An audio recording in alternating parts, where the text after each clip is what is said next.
Hi friends, welcome to my YouTube channel. Today we're going to score this beautiful flour on top of our sourdough loaf.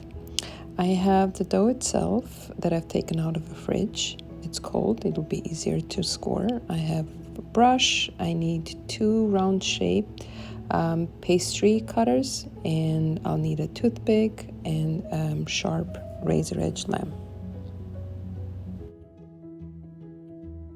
Before I transfer the loaf onto the cake stand, I'll just dust it slightly, what would be the bottom of the loaf, with flour, and then put the parchment paper on top.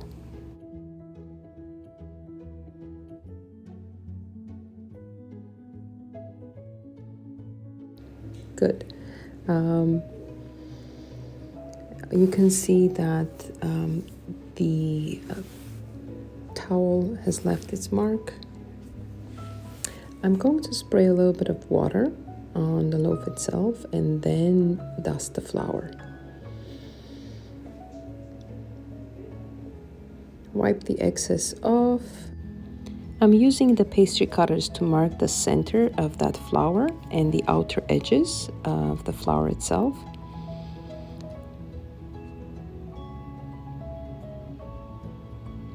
Use the toothpick to do the scoring. So the flower will have 6 petals, and I am dividing the circle into 6 wedges.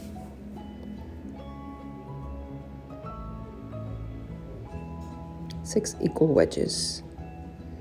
Okay, just to make sure that we can see the middle. And here I'm going to mark the middle of the wedge, okay, and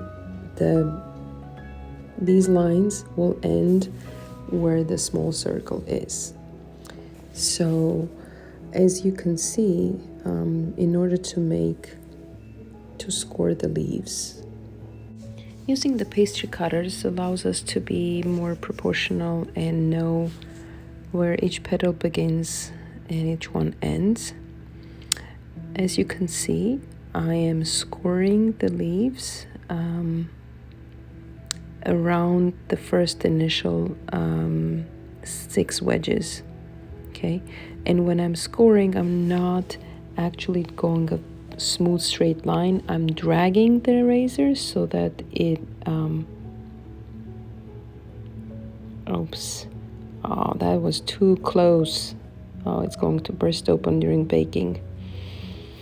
As I was saying, I am not scoring these smoothly because this is intentional. If I drag the razor kind of towards the surface of the loaf, I get those jagged edges, and it helps create a more natural look for the petals.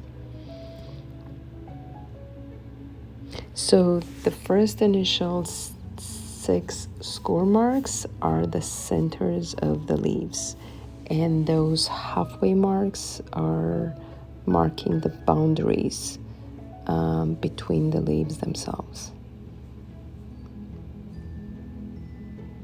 I'm doing a pointy edge also, and as you can see, when I'm scoring, the razor kind of goes underneath. It's like more of like a 45-degree angle goes underneath.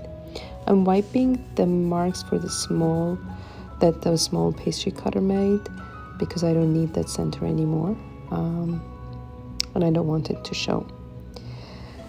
So between each petal, I'm going to add additional kind of petal, leaf, petal, whatever you want to call it.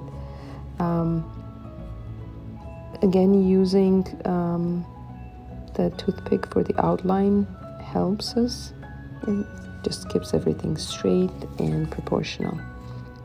Same technique, I'm going underneath and I'm just dragging the razor to create the fuzzy, jagged edges of the leaf. And at the end, I'm just kind of lifting the tip a little bit.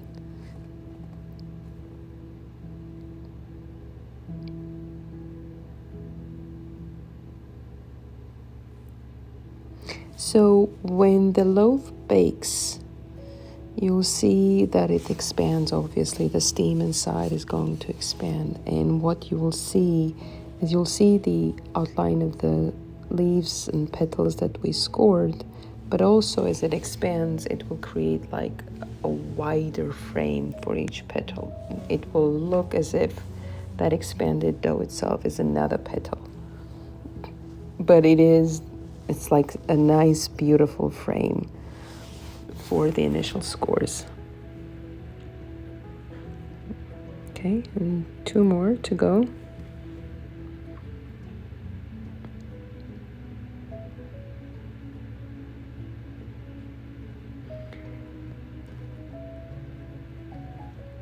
This loaf was made using 450 grams of flour, so it's not a huge loaf. I know some people bake using 600, 700 grams of flour. I bake it in a Dutch oven, so I made the loaf intentionally small so that it bakes nicely in my Dutch oven. So now I'm going to add small wheat husks that are 6 of them that are directly underneath the first initial leaves and situated between 2 exterior leaves.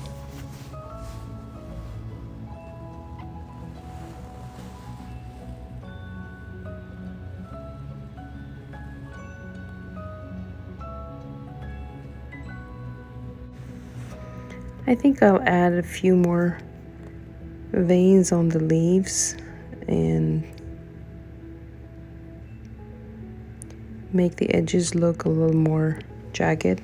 So some people use scissors to do the outer edges of like the fringe for the leaves, but I prefer to use my lamb and the razor itself.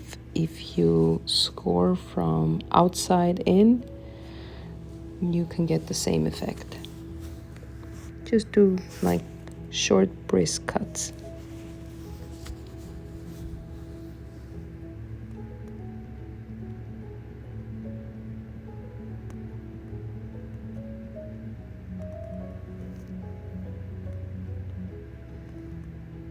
A few more outlines for the leaves, the outer leaves as well.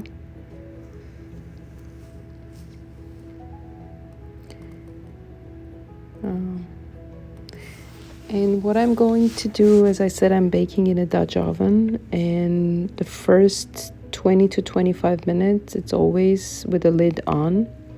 I preheat the oven with the Dutch oven inside for close to an hour. Then I bake it at 500 degrees with the lid on, and then I uncover it and lower the temperature to 400 degrees Fahrenheit or 425, depending on the size of the loaf, and bake another 20 minutes. When the lid is on, it provides the steam and a nice oven rise. I think it's done. Okay, a few more scores just to make sure that everything is nice and deep. And I think this is ready to bake. Now check out this beautiful loaf. The flour is gorgeous, and because we scored each leaf kind of at an angle, we achieved the 3D look of each leaf, and they're all kind of popping up, and the dough behind it just forms a nice frame, and aesthetically it's a good looking loaf.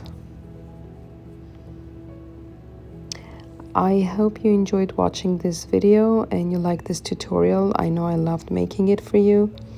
And if you liked it, please hit like and subscribe to my channel so that you can get notified when I score more art on my loaves. And if you're on Instagram, don't forget to follow me for daily posts, and I'll see you soon.